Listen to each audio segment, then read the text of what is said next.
This episode has been brought to you by Minster Bank, Plus One Professionals, Albert Sporting Goods, American Legion Post 323, Fowler's TV, St. Mary's Eagles 767, Speckman Automotive, Auglaze Audiology, Rabel's Auto Service, American Manufacturing Solutions, Spieles Chiropractic, and Miller Funeral Home. The Friends of the St. Mary's Theater need your financial help to secure a state grant, which we need to raise $500,000 in individual contributions by the end of 2021. Any donation is welcome, and suggested donations, which can be pledged, are $200, $1,823, $2,023 and beyond. Send check to Friends of SM Theater, P.O. Box 382, St. Mary's, Ohio, or visit Graham Opera House Live to make an online payment to the 501c3. The time is now to make this happen. See more on our Facebook page at Graham Opera House Live.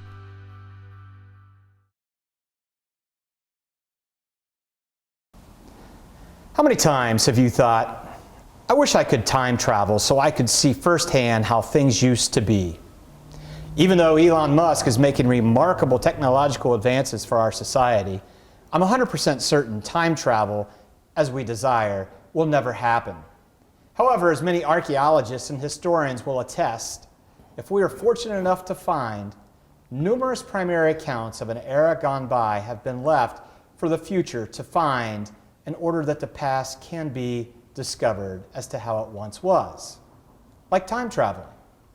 We like to call these finds treasures, and it is such a rush when these treasures are discovered, especially when it provides a primary or a first-hand account of your hometown and a significant event in history.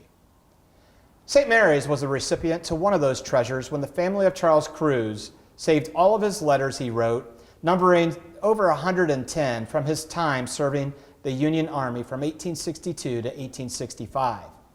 Not only do we have a primary account of a St. Mary's boy's story, which is an unbelievable one at that, of his time wearing the blues in the Civil War, we also have a primary account of what life was like growing up in St. Mary's, Ohio in the 1850s up to 1862. To help St. Mary's 2022 and well beyond understand this remarkable treasure is retired chiropractor Dr. Todd Spieles, who has become the aficionado of the Private Charles Kruse letters. Stay tuned to the end of the vodcast to hear the exciting news of how we are bringing this story to the stage for posterity's sake. Todd, thank you so much for being here to help us understand the value of these letters. These letters provide a little bit of everything. It's almost like Charles Cruz left a manuscript for us for a movie. He did that. And first of all, a disclaimer, I am not a Civil War expert, but I know an awful lot about the Charles Cruz and his family. And that's why we have you here to reveal to St. Mary's today, and as we always like to say in Rider Nation Station, 50 years from now, what these letters are all about. So there's so much to discuss about the letters, but I first want to ask, how did these letters get preserved from 1862 to 1865 and then beyond to the time you were made aware of them, and how were you made aware of them? Okay. Well, I was a trustee with the Auglaze County Historical Society. The president at that time was George Neergarter, and we had been discussing my newfound interest in the Civil War after watching the Ken Burns series. Yes. And so at one of our meetings, George slaps a big manual of letters in front of me. He says, take a look at these and let me know what you think. He said, nobody can find anything on this guy. Well, I took the letters home, and a few nights later I picked it up. I read the first 3 letters, and at that point my life changed, because I became a historian, I became a researcher, and this was all brand new to me. Yeah. But there was a treasure trove of information on Charles and his family at the Auglaze County Courthouse, at the Auglaze County Library, and through those researches done at those places, and by the way, the county employees were so helpful. They wanted me to find out what I could. And through that research over there, I was able to locate a family member, a descendant out in Oklahoma. And it turns out this gentleman is the family historian, and he was absolutely flabbergasted at the existence of these letters. So if we go back in time a little bit, the Cruz family came to St. Mary's around 1835. Okay. And the parents were named John and Sarah, and John was a shipbuilder on the East Coast in New Jersey. And he came to, and he had heard about the Miami Canal. He was a shipbuilder, so he located here south of St. Mary's. He had a 5-acre parcel on the northwest corner of Beach Street and Greenville Road. There is still a house at that location. Yes. Whether or not that is the actual location, we don't know. But he also had a dry dock. And that dry dock still existed until 1997 when it was filled in because of the deep impression and I suppose for safety reasons. But And by dry dock, he would bring the canal boats in. the boats would come in off the canal. They would prop them up on what we would think of as stilts, let the water out of the dry dock, and like they could repair Sure. hulls and so on like that. Charles was the youngest of 4 kids. He had 2 older sisters, Hetty and Martha. Martha and her husband John lived in Indiana. They eventually settled in Illinois. Hetty and her husband John, Hetty and John Ike, lived in Sydney, Ohio. Okay. Both of these women had children, and then Charles had an older brother named George. He was kind of the black sheep of the family. He was getting in trouble quite a bit, and Charles was made aware of this through the letters from his mother when he was in the service. So we got the 4 children, and by the way, being inside the walls of this historic building is such a treat for me because this is where Charles worked. And we should identify, which I forgot to do in the introduction, we're in the Reservoir Mill. We are in the Reservoir Mill, and Charles talks about this in his letters. He would get on his little skiff boat or rowboat Yep. and come down the canal, stop here and work. And he worked for, I think it was Charles Gordon who built this structure around Charles or Robert? Robert, yeah, and I believe around 1855, somewhere in there. So the county had been in existence only less than 10 years when Charles, he was a miller's apprentice here, and he must have been a good one because Gordon relied heavily on it. Yeah. And he also helped his dad at farming on the family farm where they, like we said, they repaired canal boats. But he was a busy young lad at the age of 20. He was born in 1842. So we fast forward to the year 1862. And Charles talks to soldiers who are home on leave. You know, the great Civil War had begun, and the first year was going very badly for the North. And Yes. there were one reversal after another, and he was talking to soldiers home on leave, and then he started wondering aloud, should I do this? Should I join? And he finally got the blessing of his parents, even though he hated to leave his job here at the mill and then helping Dad with the farm. So he joined, his recruiting sergeant was a man by the name of Elias Stancliffe, and he recruited Charles and Charles's best friend. He was a young man by the name of David Bupp. And so Stancliffe was here to pick up the 2 guys, and they left St. Mary's from the Diker House, however you pronounce it, which originally was named the Mercer Hotel, because if we go way back, Yep. St. Mary's was the capital of Mercer County County. seat, yeah. Yeah, before where there was Auglaize Yep. County. So they took a horse and buggy from the Diker House here in St. Mary's. They took the plank road over to Wapak and got on the train there at the train station, which was the Cincinnati, Hamilton, and Dayton Railroad at that time. And from there they went south to Cincinnati, picking up soldiers along the way. And they finally reached downtown Cincinnati.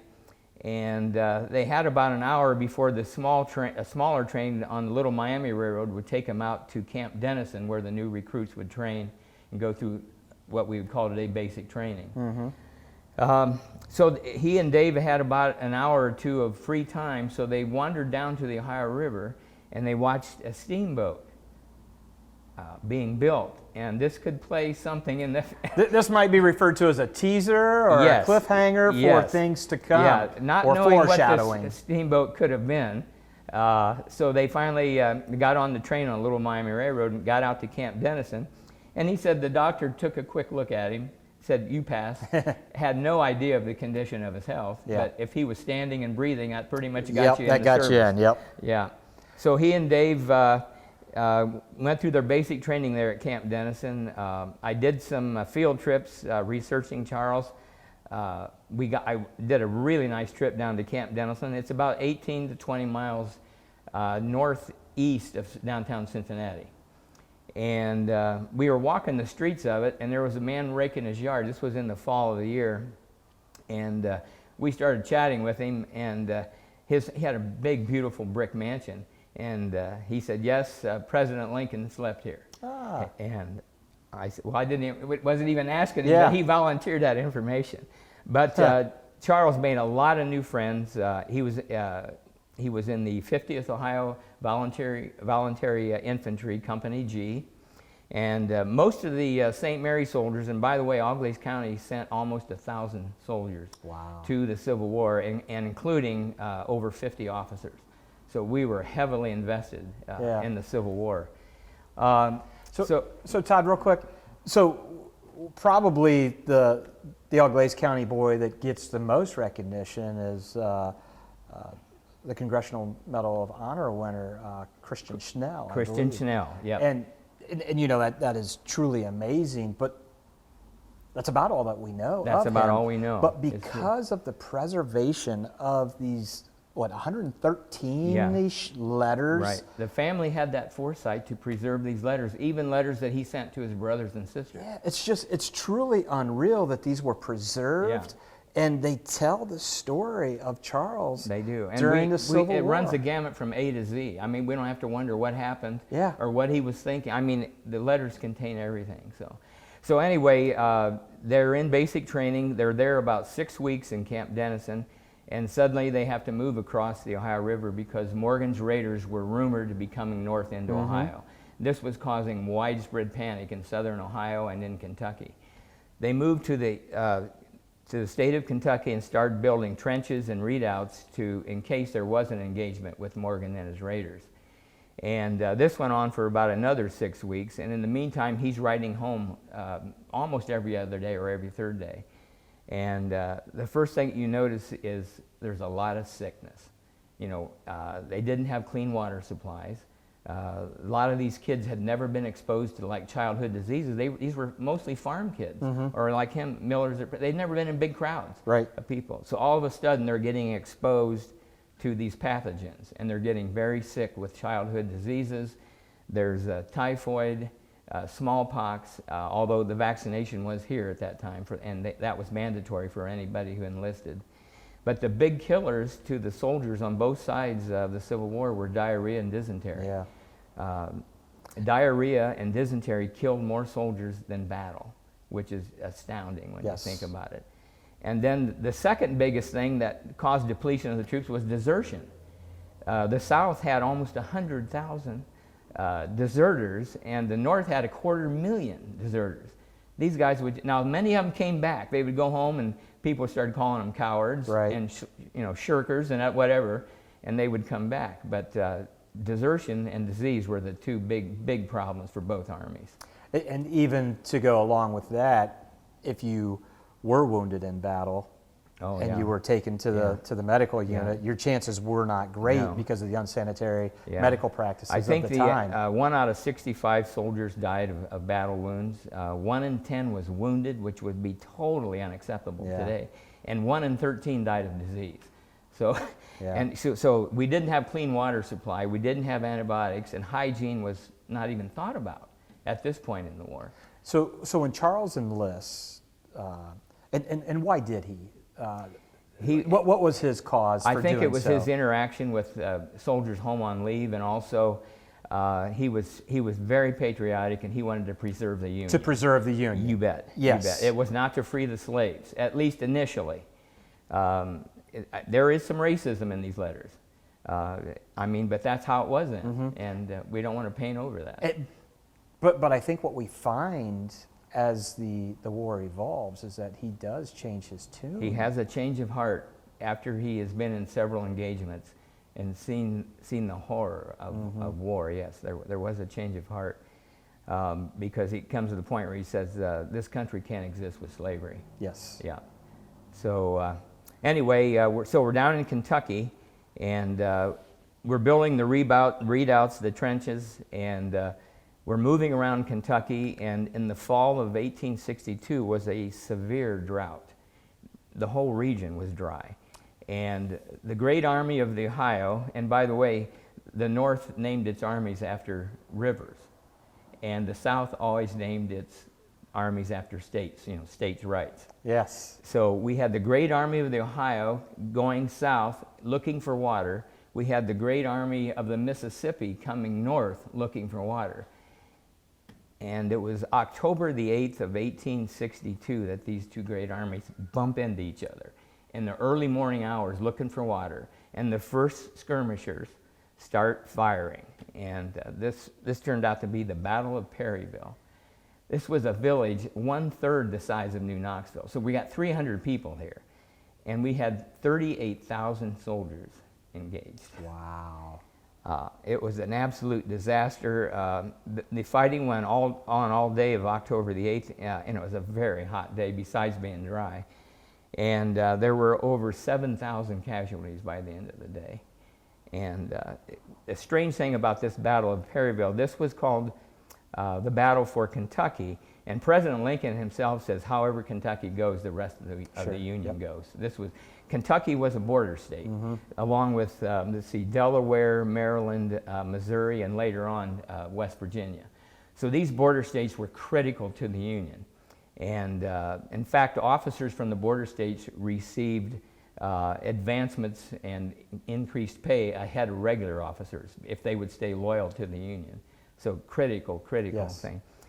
So the interesting thing about the battle, the North sustained more casualties, but the South abandoned the battlefield. Didn't make sense, but just because of the condition. And an interesting fact about this battle, there was an atmospheric phenomenon called acoustic shadows.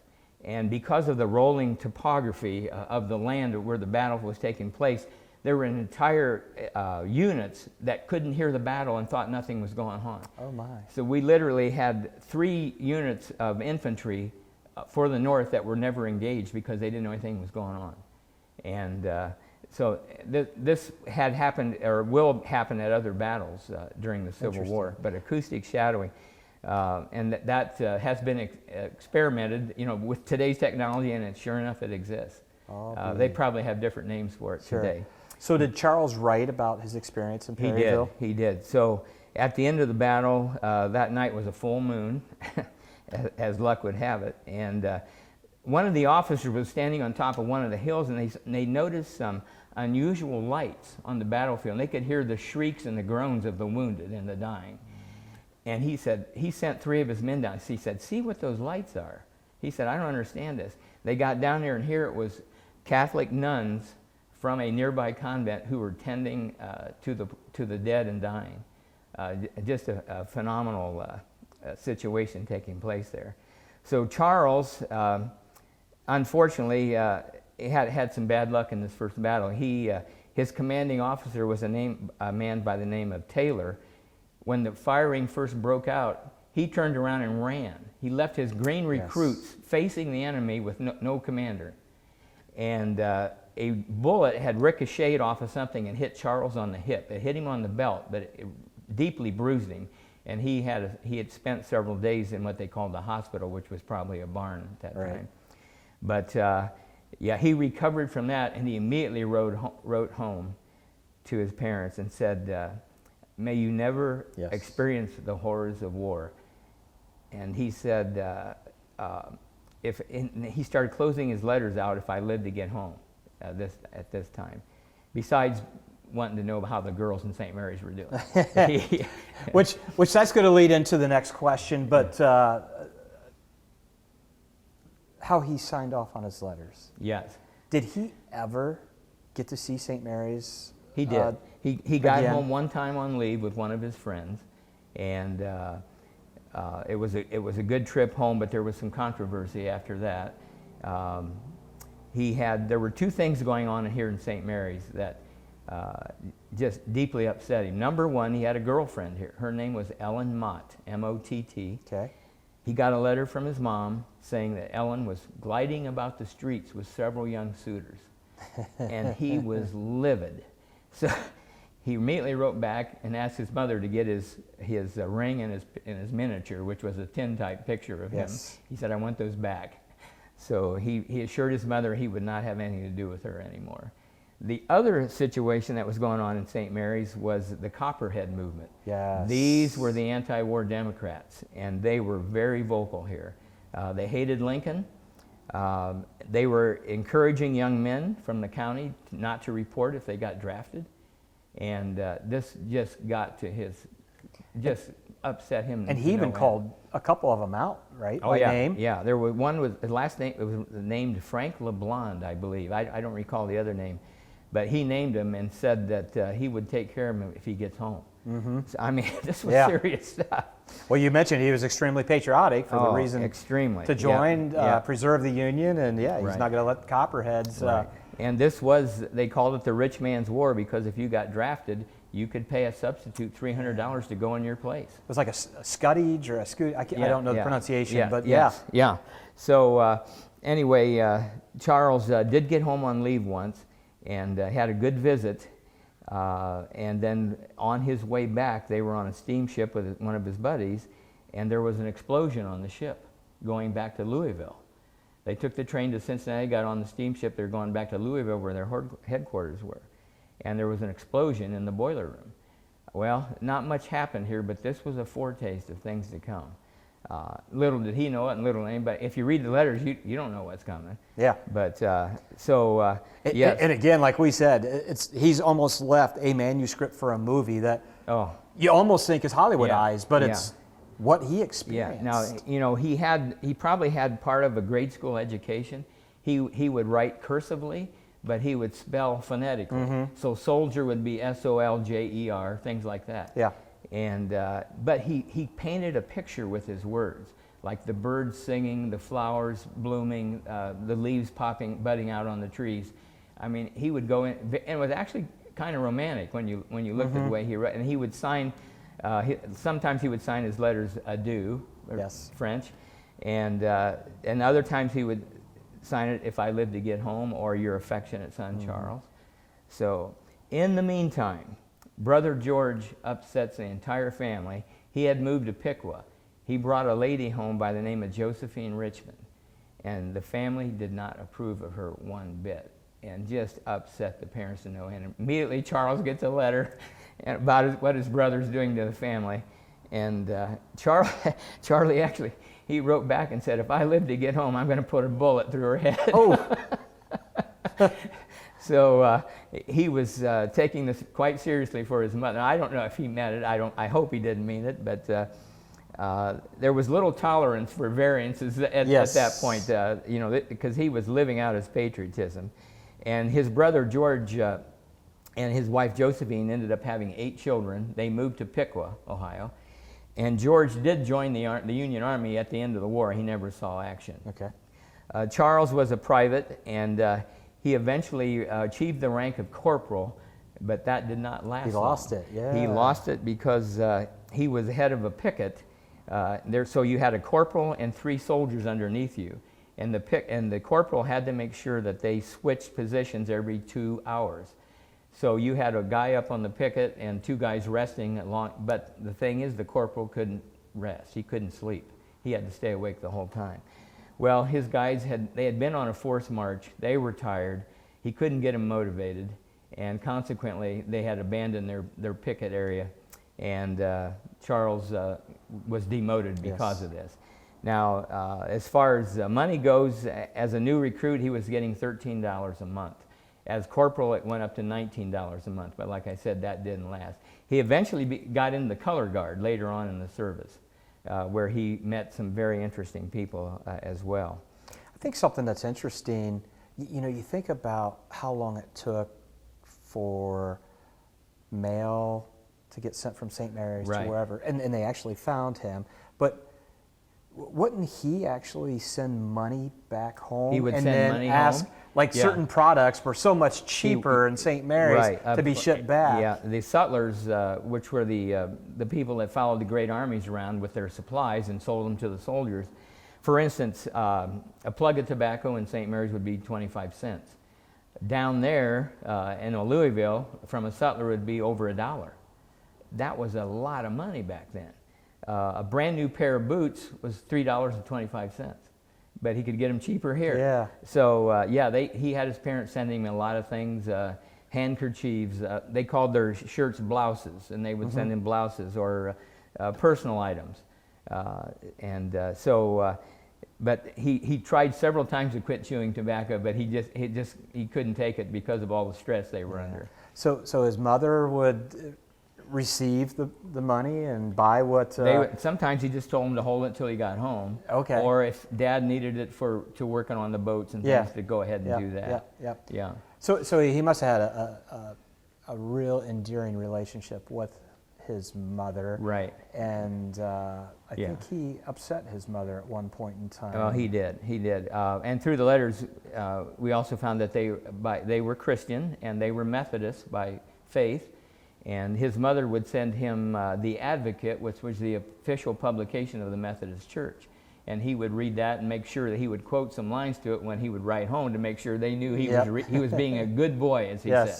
So, and then you asked me a question here. That he upset his mother with maybe a visit home with another lady. Well, there was a married woman here in town who was inquiring heavily about him, and he promised his mom he would have nothing to do with a married lady. But when these young handsome guys came home in their uniforms, that was something to some of these people. Yes. And could arouse the passions.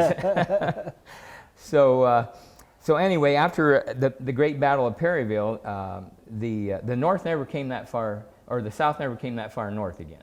That was the watershed moment for Kentucky. So Kentucky remained loyal to the Union after that. And then after that, they were in southern Kentucky and northern Tennessee, lots of forced marches. They seemed to go in circles a lot, which really aggravated the soldiers. They were guarding railroads, which were critical. They were rebuilding trestle works that were burned down by the rebels. And there were constant skirmishes with rebel skirmishers. And so this went on for a couple years, and Charles's health was horrendous. He was constantly battling diarrhea and dysentery, and then he got hepatitis, which really laid him low. And of course, they had no answers for this, except rest and sip on tea and eat some stewed apples, and just they didn't know what to do with these kids. And so when he left, Company G was about 100 men when they left Cincinnati, and his 50th Ohio Voluntary Infantry was about 1,000 men. Well, in the fall of 1864, the regiment was down to 225 men. Wow. Death, disease, and desertions. Yep. And and then he was down. His own regiment was down to about 24 guys, and they're in Tennessee. And they are in the army of General Schofield at this time. It's still the Army of the Ohio. And coming north was General Hood, now for the South. And he was coming north with the Army of Tennessee. And the Army of the Ohio, they met outside of the little town of Franklin, Tennessee. This was November 30th of 1864. And the unusual thing about this, Hood had been severely injured at Gettysburg, and he had a paralyzed left arm from that battle. Then he was in the Battle of Chickamauga, and he lost his right leg. So this man is just blown to bits. He's living on opioids, and they say because of that he wasn't clear thinking, but he was still in command as a general. And he ordered his troops to storm the northern troops just south of Franklin, Tennessee. And this is November 30th of 1864. To a man, all of his commanding officers opposed this, and they did this under protest because there was 1 hour of daylight left on this day when he ordered the charge. So the unusual thing about this battle, most of it took place in the dark, which was an absolute disaster. Yeah. At the end of the day, Hood lost 14 generals and 55 commanding officers. It was the greatest loss of officers in the entire history of the Civil War. His army was shattered in half, and did he back off? No. Schofield's army turns around and they retire to Nashville. Well, Hood decides he's going to follow him and charge again. 2 weeks later, with half of his army, he charges again, and his entire army is destroyed. What was left of them, they marched south to Mississippi and never saw action again. The sad thing about the Battle of Franklin, Charles was right in the middle of the storm, and he got captured. There was lots of hand-to-hand combat in the dark. You just can't imagine it, with pistols, bayonets, knives. It was just horrendous. Charles was captured along with several hundred other Union soldiers, and they were marched in this cold, wet weather 600 miles south to Vicksburg, Mississippi, or Meridian, Mississippi, excuse me. And from there they were transported by cattle cars to the infamous Civil War prisoner of war camp, Andersonville, in Andersonville, Georgia, which was an absolute hellhole. I mean, that really was epitomized being hell on earth. Yeah, and that's what he called it. It was an open-air stockade, about 16 acres in size, and it was built to hold about 10,000 POWs.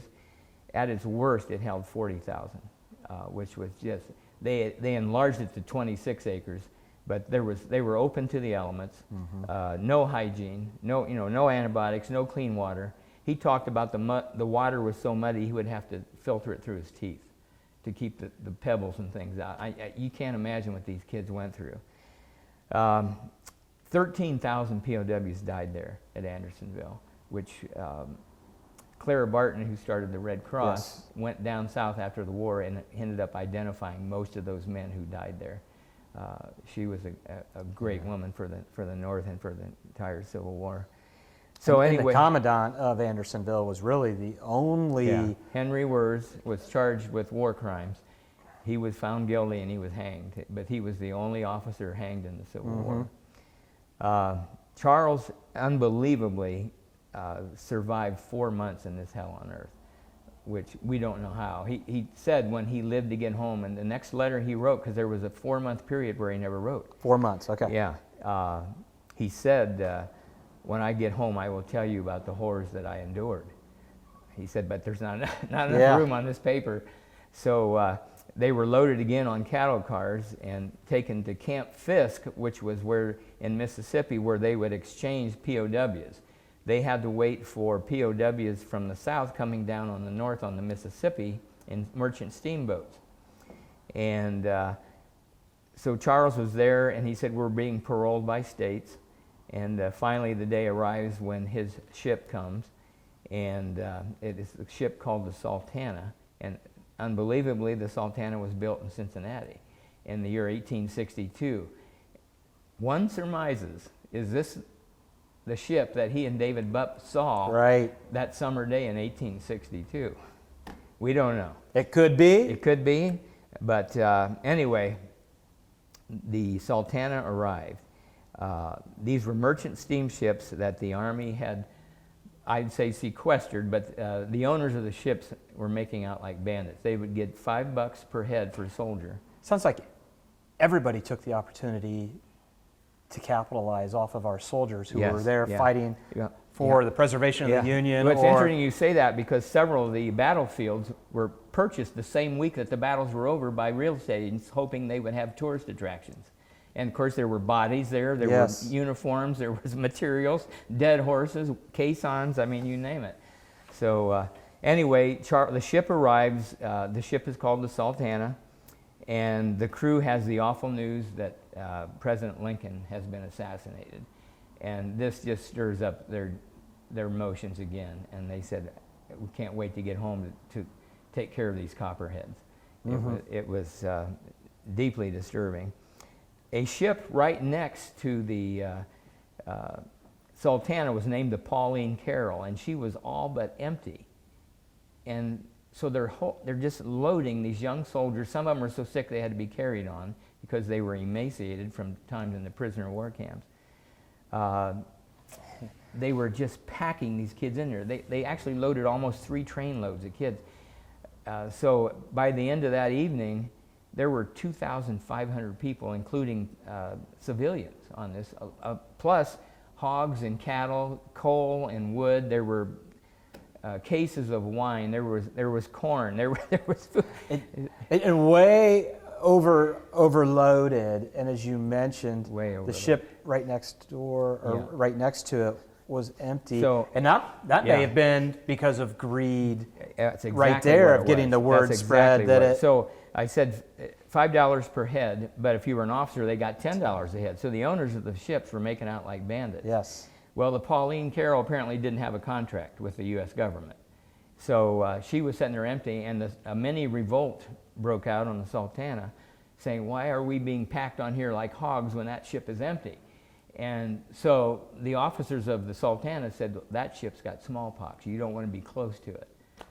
So that lie, well, settled them down. Yep. So they depart from Vicksburg with 2,500 souls on ship. Now, on the way down, they had a problem with the boiler.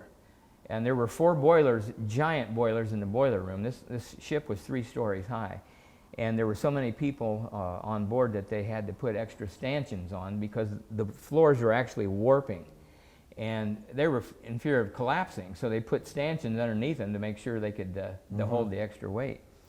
A boiler on the way down developed a problem, and a temporary patch was put on one of their stops to hold this boiler. And so on the way home, they had stopped in Helena, Arkansas, for supplies and relief, and it was the last known picture taken of the Sultana. But they said there was a cameraman on the shore, and when the word got about they're getting their picture taken, so many soldiers rushed aside that the ship actually started to tilt.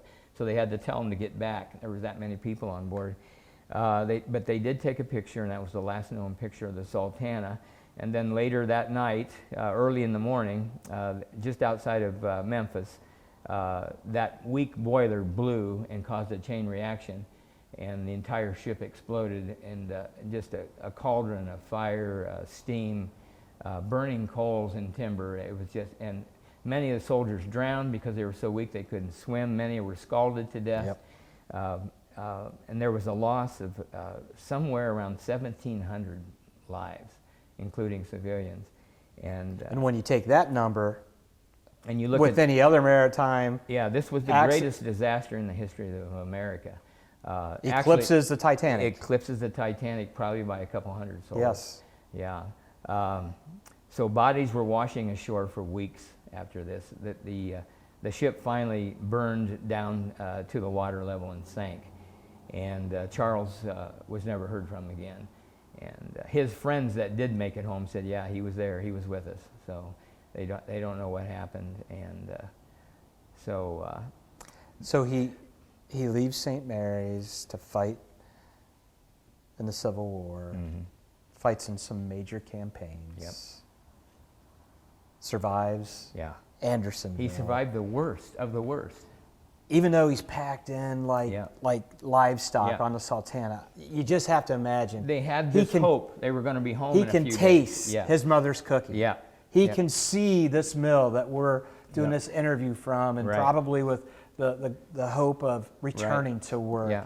He can envision helping his father at the dry dock and repairing the canal boats. Yeah.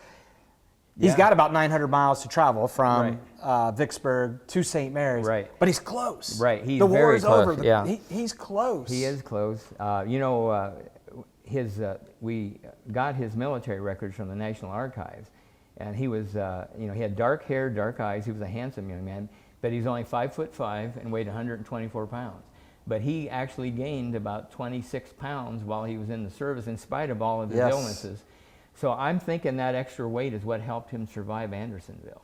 He had a little bit of storage there that he could rely on, because the rations were so meager that most of the men died down there of starvation in Andersonville.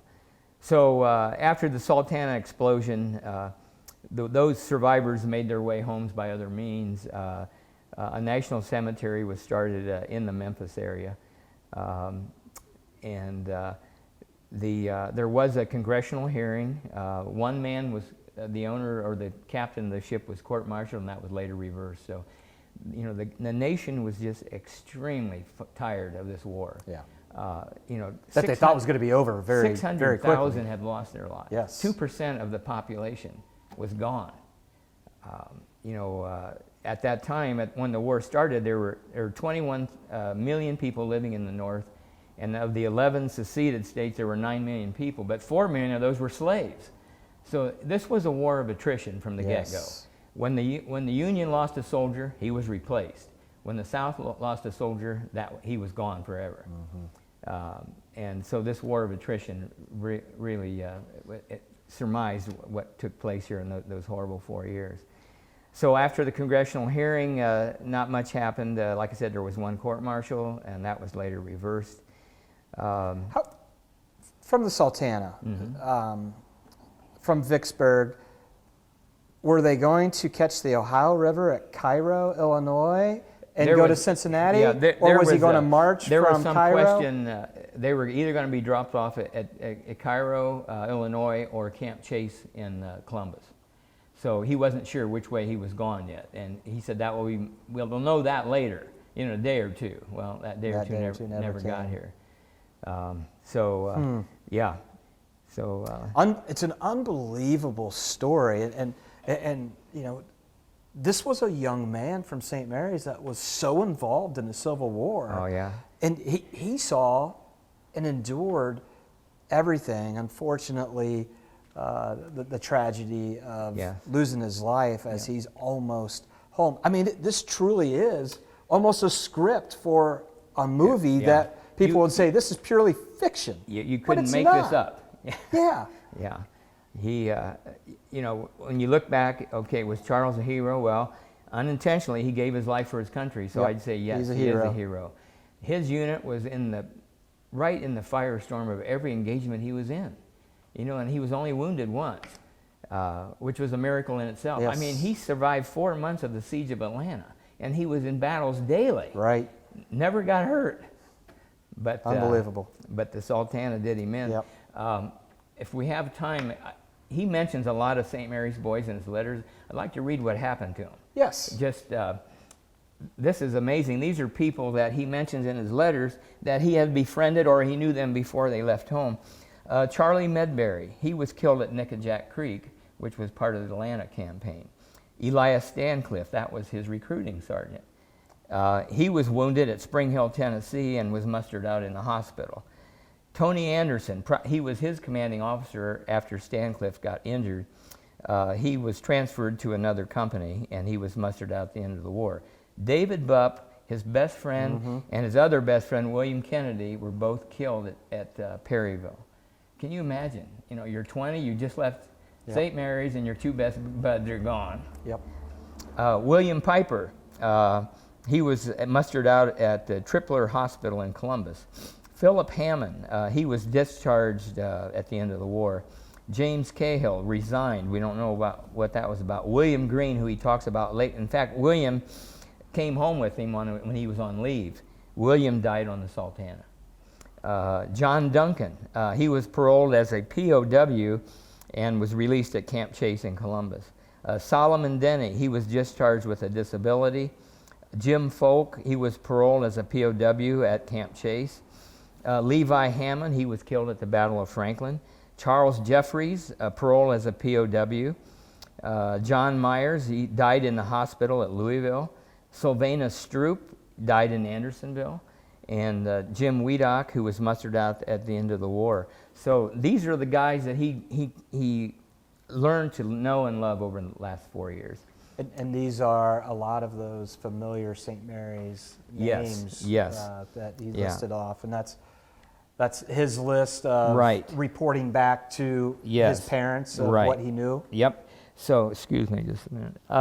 If I could read the last letter of the manual from his mother to his sister and brother-in-law, and it's from his mother, Sarah, and it says, well, this is to John and Esther Ike. She says, well, John and Hetty, I will try to write you a few lines, but I can bear to tell you. It seems that my heart will break, for my trouble is more than I can bear. It is so hard to think that poor Charlie was so near getting home, then to be murdered in that horrible way. There was thought at the time that the rebels had placed a bomb on that ship. It was never proven, but that's why she called it murder. We know that he was on the boat and his name was not among the saved, and they had several come home that were on the boat when it blew up, and they all say that poor Charlie was there. They all knew him but never saw him after the explosion, so we will have to give him up, but how can I do it? It is so hard, and my other troubles seem like they will kill me. I thought when Charlie got home that he would have been a comfort to me, but he is gone. Hetty, how can I bear it? We had 3 letters from him while he was there. Speaking of Andersonville. Okay. The last one he wrote on the 18th of April. He was so anxious to get where he could hear from home and his friends. Poor dear boy. He had suffered all but death in that prison, but he said that the good Lord had protected him and that his health was good. If only I knew where his poor body was, it would be of some comfort, but I do not expect that we ever will. I must give him up. I feel sometimes like I'm going crazy. I cannot eat or sleep, and I can't do anything. You said that you wanted me to come down, but Sis will not stay here alone. That was the other daughter. We had a letter from George in that he said he was coming home to see him, but at last he is doomed to disappointment with the rest of us. It is so hard to bear, but pray the good Lord to give me grace to support me through all my troubles, and I have had my share in this world. I would have wrote before, but I did not like to worry you until you were more able to bear it. If I can get up, or if I can get your pap to come when he gets through with his work, I will come, and if we do not, I want you to come home as soon as possible. My health is poor and my troubles are so great sometimes I feel like I cannot live through the summer, but I will try and bear it as well as I can. Now I must close, for I am so nervous I can hardly write. My love to you all, and goodbye from your affectionate mother, Sarah Cruz. And that was dated May 26, 1865. So that's how it ends. So it's the last correspondence. Quite a from story. Sarah to her daughter. Yeah. It is quite a story, and Todd, thank you for. I'm sure this became quite the obsession once you really delved into it, and thank you for bringing this story back alive for St. Mary's, for Civil War buffs and historians. Going back to the beginning, when I first started doing the research, the letters were actually transcribed from Charles's handwritten letters to typed, along with the spelling problems, by a retired history professor in Chicago. His name was Jenkins, and I tracked him down. And he told me, well, he said, you won't find much on this kid because I went to the Library of Congress. Well, that wasn't the place to start. The place to start was right here in St. Mary's, Ohio. And the county courthouse and the county library were treasure troves of information. And that's how I found the living descendant. And then we went from there. Yeah. And so let's talk about the legacy of Charles Cruz. Since you know, it wasn't just you, it was the transcribed letters that were left at the Evening Leader, I believe. They were left at the Leader in 1965, just for posterity's sake, because the fellow that transcribed them said, we can't find anything on him. And my understanding is that the Leader was doing some house cleaning, and they said, what should we do with these letters? And somebody said, well, just throw them out with everything else. And somebody said, maybe we should give these to the Historical Society. And that's where they ended up. Thankfully they did, yes. Yeah, otherwise this never would have happened. Yes, yeah. And his legacy would not be known. And I think it's extremely important, you know, with all of our military heroes, but particularly Charles fighting in the Civil War and leaving, he and his family leaving this manuscript for us to follow and understand what it was like from a primary account of this young lad fighting in the war and reminiscing about his hometown. So the legacy of Charles. Yes. I'd be remiss if I didn't mention George Neergarter. Of course, he handed me the letters and said, see what you can find. George was a consummate historian at that time. Ray Zunk, another great historian, he helped me with the research along the canal here in St. Mary's. Vern Dunges from Wapak. You remember Vern? County auditor. Great, yep, a great historian. He provided some pictures for me. And then, of course, George Pitt, the member of the family who we found out in Oklahoma, just provided invaluable information. He found pictures and other documents belonging to the family on the East Coast. So we go from Oklahoma to New Jersey, back to St. Mary's, and in and out again. Yeah. At one time, our entire dining room table at home was covered with manuscripts, with books, with maps.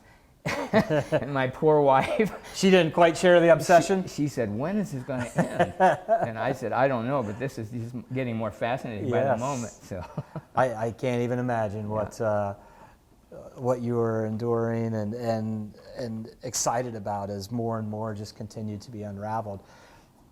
What we have that's exciting to announce is with the St. Mary's Bicentennial that is fast approaching in 2023 and awakening the St. Mary's Theater once again. We have engaged with a playwright, Michael Hurwitz, who is actually our theater consultant, to recreate this story for a stage production. That is just so awesome. And it's going to be absolutely amazing. Most of the manuscript is right there, and this is going to be for posterity's sake. And we've also asked Michael to create a component for our school kids to be able to utilize year after year so that they have this living story of a young lad that's just like them, grew up in St. Mary's, and he lived the Civil War. So quite excited about that opportunity. It's going to be part of the bicentennial celebration in 2023, and then hopefully it's a stage production that is used year after year, and just not for St. Mary's. This was an All Glades County boy. So we really want to make certain that people within the county know the Charles Cruz story. Yep. And this is exciting news. Very exciting. This is going to be fantastic. And I had the opportunity to meet your playwright, and he is behind this 100%. He knows his Civil War history. He knows theater, and I think he's going to be a great mix to bring this story alive via the stage for us, and we're quite excited. Well, we have come to the end of our show. It is our hope at Writer Nation Station this podcast did entertain, educate, enlighten, and elevate your perspective about St. Mary's, Ohio. We hope a story has been told that augments the development of relationships, old and new, to promote growth for all who do, did, and will call St. Mary's, Ohio home. Again, I want to thank Dr. Todd Spieles for sharing his story about his obsession of the history of Charles Cruz. Thank you for all of the work that you've done throughout the years to keep his story alive. I hope you think positively about our town, the town we did not inherit from our ancestors, but the town we borrowed from our grandchildren. Peace to you, my fellow St. Marians, past, present, and future, always and always. This episode has been brought to you by Minster Bank, Plus One Professionals, Albert Sporting Goods, American Legion Post 323, Fowler's TV, St. Mary's Eagles 767, Speckman Automotive, Auglaize Audiology, Rabel's Auto Service, American Manufacturing Solutions, Speed's Chiropractic, and Miller Funeral Home.